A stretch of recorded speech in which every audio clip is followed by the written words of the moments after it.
7 सितंबर 2020 ये एक ऐसा दिन था जब उज्जैन के जाने माने गैंगस्टर दुर्लभ कश्यप पे चाकू से 30 से 35 बार हमला करके एक ग्रुप के द्वारा उसकी जान ले ली जाती है। आज की वीडियो में हम यही देखने वाले हैं कि आखिर उस रात इस चाय की दुकान पर एग्जैक्ट हुआ क्या था। साथ ही ये भी समझेंगे कि इस मर्डर में किसका हाथ था और ये भी देखेंगे कि दुर्लभ कश्यप इतनी कम उम्र में ही या ये कहूँ कि 20 साल की एज में ही आखिर ये इतना बड़ा गैंगस्टर बना तो बना कैसे। तो चलिए शुरू से इस कहानी को एनिमेशन के जरिए से समझते हैं।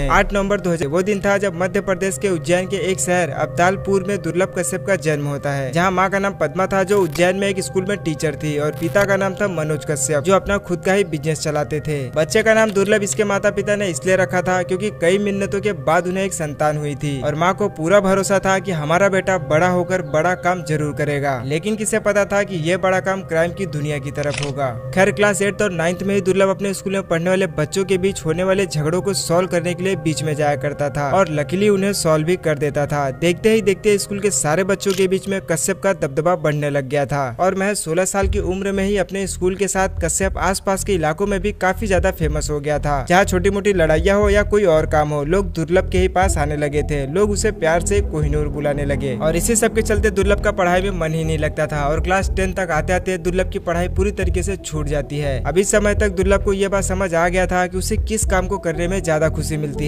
और अब दुर्लभ की सोच ये बन गई थी कि उसे उज्जैन का या ये कहूँ कि गैंगस्टर की दुनिया का सबसे बड़ा डॉन बनने की इच्छा उसके दिल में आ गई थी। खैर ये वो समय था जब एक रैली के दौरान दुर्लभ की मुलाकात ऐसे ही क्राइम करने वाले लोगों से होने लगी, जिसमें सबसे खतरनाक था ये हेमंत वाड़िया उर्फ बौखला। अब इस बौखला से मिलने के बाद दुर्लभ ने फिर कभी भी पीछे मुड़कर नहीं देखा और पूरी तरीके से अपराध की दुनिया की तरफ अपना कदम आगे बढ़ा चुका था और इन्हीं सब के चलते उसने अपनी एक खुद की गैंग भी बना ली थी जिसका नाम था डी कंपनी। और दुर्लभ की सबसे खास बात ये थी कि दुर्लभ अपने खुद के काम धंधे की एडवर्टाइजमेंट के लिए एफबी का इस्तेमाल करता था, जहाँ ये कुछ इस तरीके की बातें अक्सर लिखा करता था कि अगर किसी को किसी तरीके का काम करवाना हो तो हमसे संपर्क करे, अब चाहे वो किसी की हत्या ही क्यों न करनी हो। और फेसबुक का ही इस्तेमाल करके वो ऐसे लोगों को अपनी गैंग में शामिल करता था जो अपने इलाके के डॉन हुआ करते थे या फिर उस इलाके के सबसे खतरनाक गैंगस्टर कहे जाते थे। ऐसे करते करते करीब 3000 से ज्यादा लोग इसके संपर्क में आ गए और धीरे धीरे भारत के हर कोने से युवा इसे पसंद करने लगे। लेकिन इस पूरे गैंग की जो मेन कमांड होती थी वो हेमंत वाड़िया यानी बौखला के हाथ में होती थी। खैर इस गैंग में शामिल होने के लिए दुर्लभ अपना एक ड्रेस कोड भी बनाया था जिसमें माथे पर तिलक, आंखों में सुरमा, कंधे पर गमछा रखना होता था और इसने ऐसा इसलिए किया था जिससे आसानी से पता लगाया जा सके कि ये डी कंपनी के लोग हैं। और सीधी सी बात है कि दुर्लभ को भी ज्यादातर लोग इन्हीं कपड़ों में ही पसंद करते थे। इसके बाद अब आता है इस स्टोरी का मेन पार्ट। देखो फरवरी 2017 ये वो दिन था जब पुलिस ने पहली बार कश्यप पर मामला दर्ज किया था, जिसमें कश्यप पर एक लड़के पर चाकू से हमला करने का था। हालांकि ये हल्का फुल्का ही हमला था, इसमें किसी की जान नहीं गई थी। लेकिन फिर सेकंड गिरफ्तारी जो हुई थी वो थी 12 जनवरी 2018 को। पहली बार कश्यप को किसी के हत्या के लिए उसे और उसके दोस्त राजदीप को जेल में लाया गया था, जिसमें सचिन अतुलकर ने इन दोनों लोगों के साथ ही इनके टीम से काफी लोगों को गिरफ्तार किया था। और इसी बीच दुर्लभ कश्यप सोशल मीडिया पर भी काफी ज्यादा फेमस हो गया था, क्योंकि जब पकड़े जाने के दौरान एक रिपोर्टर ने ये पूछा कि तुम में से कश्यप कौन है, तो हाथ उठा के बताने का ये अंदाज युवाओं के दिलों पर छा गया था